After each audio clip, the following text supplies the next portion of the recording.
prayed about it. She was the first person we thought of. Maybe the youngest person on the trip, but she was the first person we thought of to take over for us. In fact, I want to be Nicole when I grow up. No more babies. We're good. What? No more babies, though. I want to welcome everybody who's watching at home. A reminder, share the video. Hundreds of people are watching. You can go to the church website. You can offer up a private prayer request to me. If you are so inclined, you can give to the ongoing ministries of the church there. But thank you for being here. So the first time I ever got glasses, we were at the first church we served, and it was quite a leap. I was probably late 30s, right at 40. First time I ever had glasses, and I went from no glasses to bifocals. That's how bad my eyes were when I went in. So we had a woman in the congregation who was a tech at this particular eyeglass place. And this was one of those, eyeglasses in about an hour kind of places. So I asked her about it, and she said, yeah, make an appointment, come on in, get your eyes checked, we'll fix you up. I said, great. So we went in, got eye exams. They included, by the way, photographing your retina. It's the only time I've ever had that done. No other eye doctor has ever even suggested it.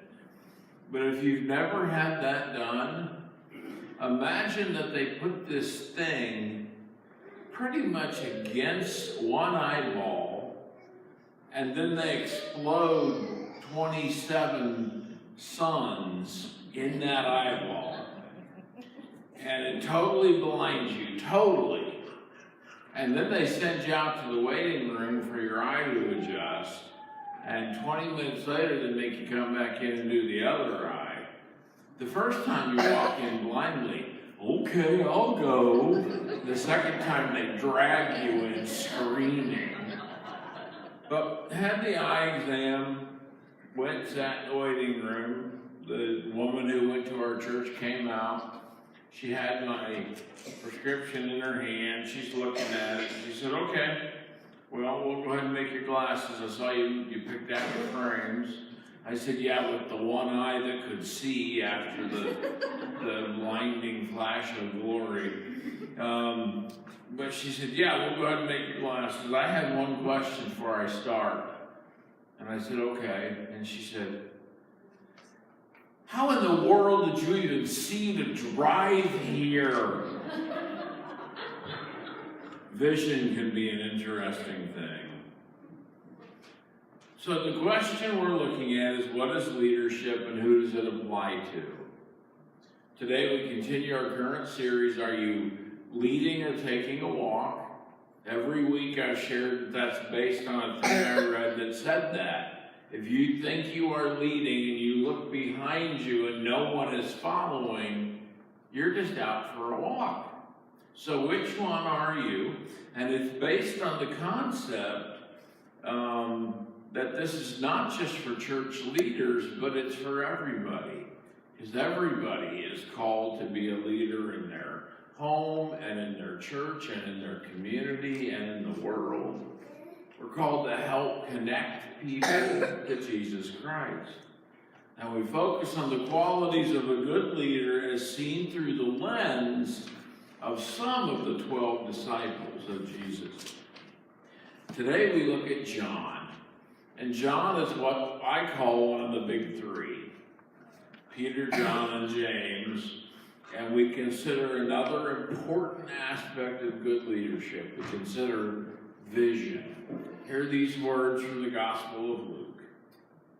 For he and all his companions were astonished at the catch of fish they had taken, and so were James and John, the sons of Zebedee, Simon's partners. Then Jesus said to Simon, don't be afraid. From now on, you will fish for people.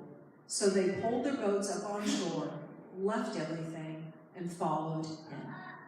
So you got John. He's a son of Zebedee and Salome. He's the brother of James. He's often referred to as the beloved disciple. If you hear somebody referred to as the beloved disciple, it's him. He was a fisherman. He lived in Bethsaida, Capernaum, and Jerusalem. And he was a member of the inner circle. Again, what I call the big three, Peter, John, and James. He wrote the New Testament Gospel of John. He wrote 1 John, 2 John, and 3 John, letters that are later in the New Testament, and ironically, ones that we will look at in our next sermon series. And he also wrote the book of Revelation, one of the most important, powerful, and yet hard to understand books of the entirety of the Bible. He preached among the churches of Asia Minor during his ministry. Later in his life, he was arrested and banished to the Isle of Patmos. He was just taken out to the island and left there. And it was there that he received the visions that would become the book of Revelation. Later on, they came and they got him and they freed him from Patmos, and he died of natural causes, which makes him somewhat unique among the disciples. He's mentioned many times in the New Testament. He was a man of action. He was very ambitious, frankly had a potentially explosive temper. He sometimes showed a little bit of an intolerant heart. His last name, if you will, was Boanerges. Boanerges is his last name, and it means son of thunder. He and his brother were known as the sons of thunder. Now, notice in the passage that Joanne read, John and the boys are out fishing, and they make this astonishing haul of fish because of Jesus. And it's so astonishing, in fact, they became believers right on the spot. And how do I know that they became believers right on the spot? Because they drop everything, they walk away, and they follow Jesus. That simple. They go, okay, mic drop. And then they just walk away from it. They leave everything. You don't do that unless you're pretty doggone sure of where you're going. Throughout his whole ministry, throughout the whole of the New Testament, though, John showed vision. Even when others couldn't see what's what about you know what, John could see it. He was the disciple that Jesus entrusted his mother Mary to at the cross. He was the disciple that was there when they took the body down. He was the disciple who made sure we knew in his gospel that he outraced Peter to the tomb on that first Easter morning. Not to mention the disciple that wrote 5 books of the New Testament. That's second only to one, only to Paul. So outstanding leaders see the whole picture. And they don't get too focused on specific tasks. That's one thing that John shows us. They have a deep knowledge of related organizations and ministries. They're seen as strategic thinkers. They often put together strong networks of people around them. They consistently identify important trends in life early in the life of that trend. They see them before many people do. They're very good at communicating a vision of the future. They're very good at getting the buy-in of people around them. They're excellent at establishing goals and objectives for themselves and the people that they're involved with. they're also capable of providing a clear and convincing rationale that supports their vision of the future. Okay, so vision. John got all these visions and he wrote Revelation. And you read it and you go, wow, what must he have seen? He's trying desperately to help us imagine it, and he doesn't even know sometimes what in the world did I see. So he tries to tell us as best he can about these visions. So I was thinking about vision a lot this week, and I thought, okay, what is my vision for this church? Well, first off, let's be honest. I can't promise you how long I will be a part of the long-term vision of this church. But frankly, none of us can.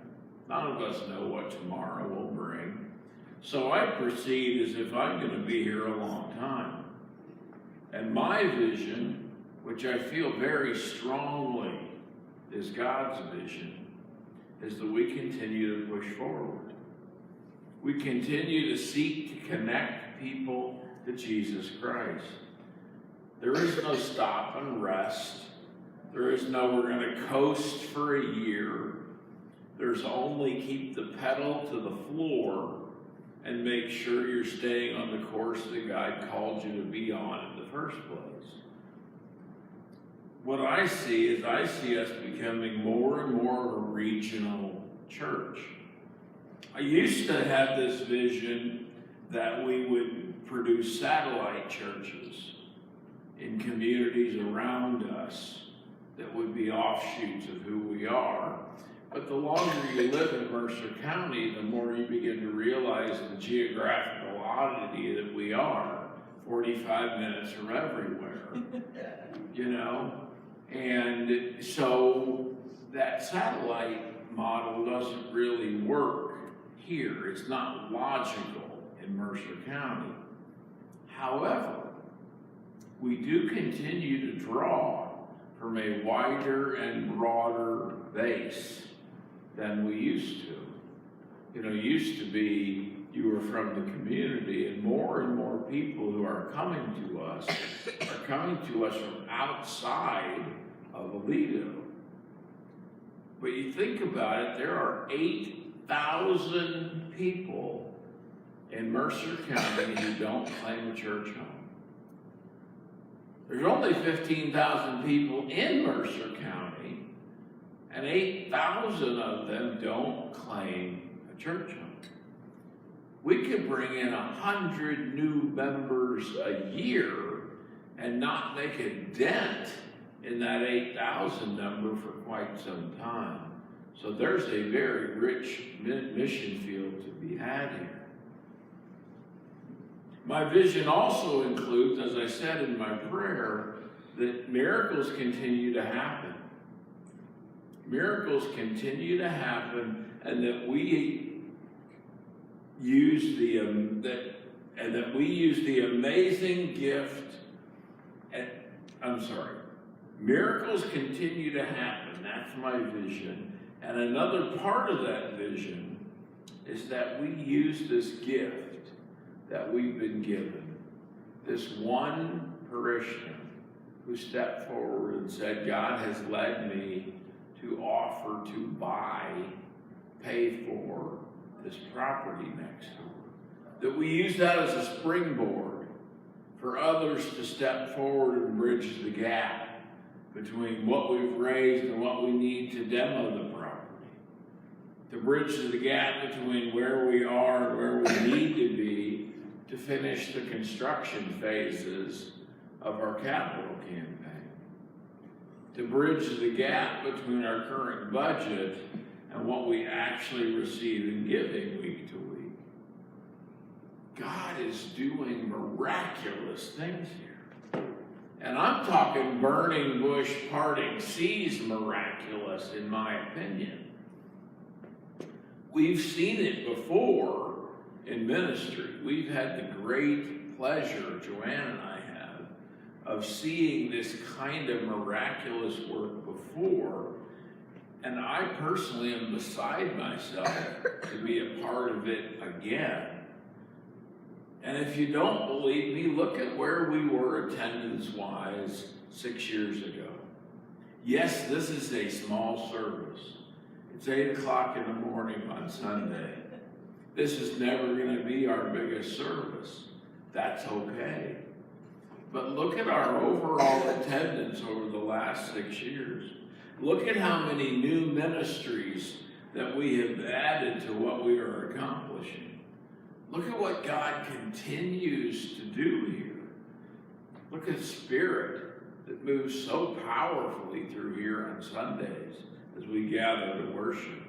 I don't know about you, but people who visit here can't stop talking about that, about the Spirit that they feel here. So what's your vision? What's your vision for yourself? What's your vision for your family? What's your vision for your church and your community and the world? What's the big picture that God's placed on your heart? Strong leaders see the big picture. They pay attention to the details, but they don't get so bogged down in them that they can't see the big picture. And they continue to push forward, helping guide others along the way. Would you pray with me? Father God, I thank you. Thank you for vision. Without vision, the people perish, the Bible says. And you have always been in the business of providing vision. That's what you do.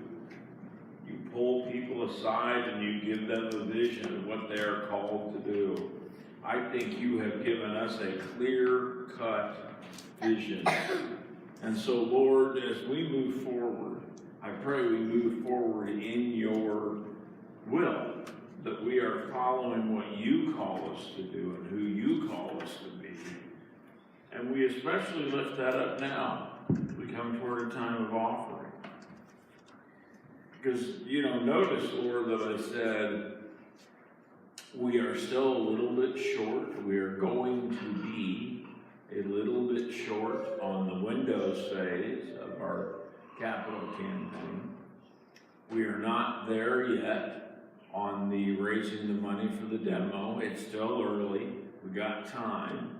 In fact, I've been amazed at how well it's come in. And Lord, we are behind on budget. It's that time of year. We had 2 bad months at the beginning of the year when the weather was bad. And then we've had late summer when it tends to slack off a bit. But so we have all these things that we're juggling. And yet, we're just a little behind on all of them. The fact that it's only a little behind on all of them is the miracle here, Lord. That's the miracle.